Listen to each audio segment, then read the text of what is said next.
You've probably heard by now the arrest of two journalists, Don Lemon and Georgia Fort, by the Department of Justice, by the Trump administration. And I want to offer a couple thoughts on their arrest, the political implications of it, what it means going forward, that kind of thing, and then an extended thought about free speech in America.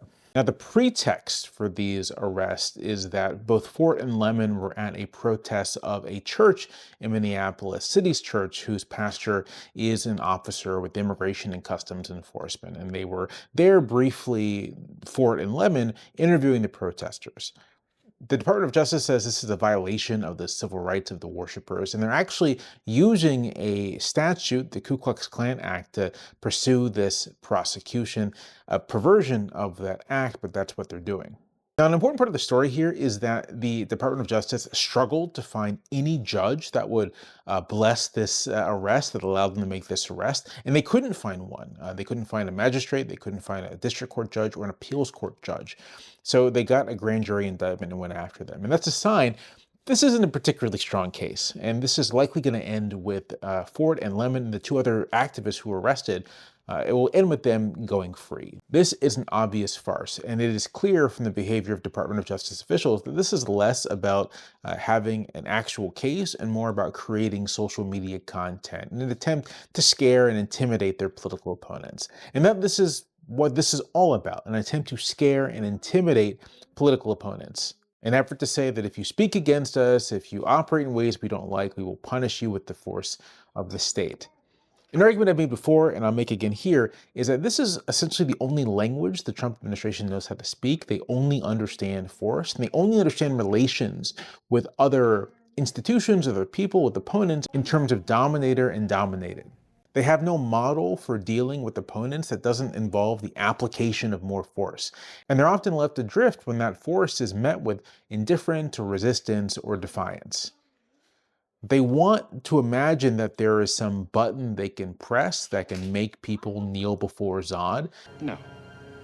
Kneel before Zod.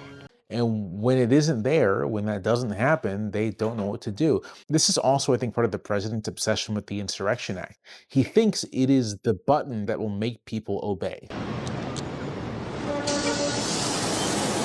So I think it's important to hold two things in mind.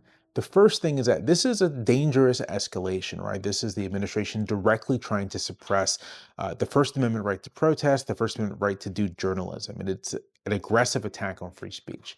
But also, it is simultaneously the work of a White House that doesn't actually know how to deal with opposition in any way but this most draconian assault on freedom. And when it inspires opposition to them, they're left stuck as well. It is, in a lot of ways, the product of a weak and unimaginative White House. And I think the likely outcome of this is not going to be suddenly that journalists are afraid to report. It's going to be that people become even more defiant, and the administration will respond with even more force. And so the dangerous thing is that they don't know how to not escalate. But the perhaps good news, you could call it that, is that I think the escalation will end up being a total political disaster for them. It already has been. All right, so a few thoughts on free speech. I suppose I already alluded to this, but the Trump administration is probably the single most anti-First Amendment, anti-free speech presidential administration since the Woodrow Wilson administration, and Wilson responsible for the Palmer raids, the Espionage Act, for really broad repression of people. I'm going to recommend a book here, American Midnight by Adam Hochschild. I think that's how you say his name. I never have that right.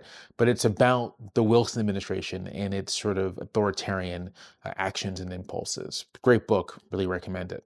This is certainly the most anti-free speech moment since the Red Scare in the 1950s. And it's funny in a way to be experiencing all this because for the previous 10 years, if you remember, the big hubbub about the threats to free speech were all about college students, all about 19-year-old left-wingers who are shouting at right-wing speakers at their colleges and universities.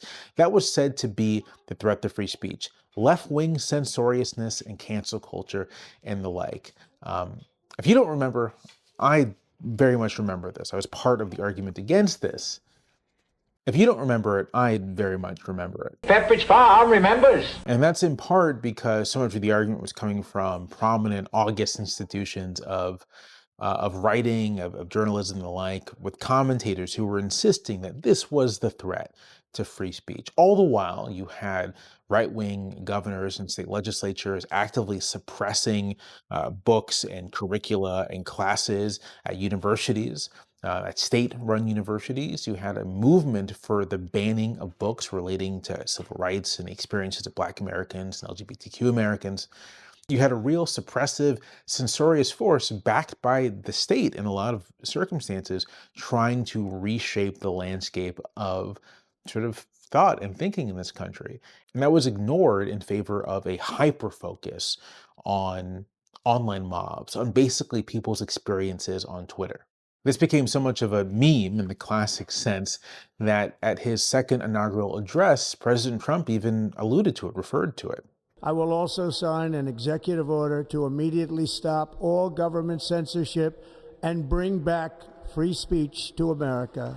And so it's darkly funny, right, that after a decade of cancel culture hysteria, after a decade of elite cultural panic over, again, left-wing censoriousness, after all of this, we are living in a period where the federal government is putting its explicit weight against the First Amendment, arresting journalists, suppressing the speech of researchers, maintaining lists of forbidden words that people working for the federal government cannot say. It's really remarkable.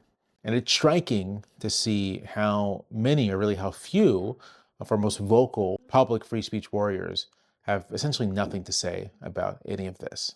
When the threat was college students, these people had plenty to say. Now that it's the actual government, they have shied away from making their voices heard. Funny how that works out.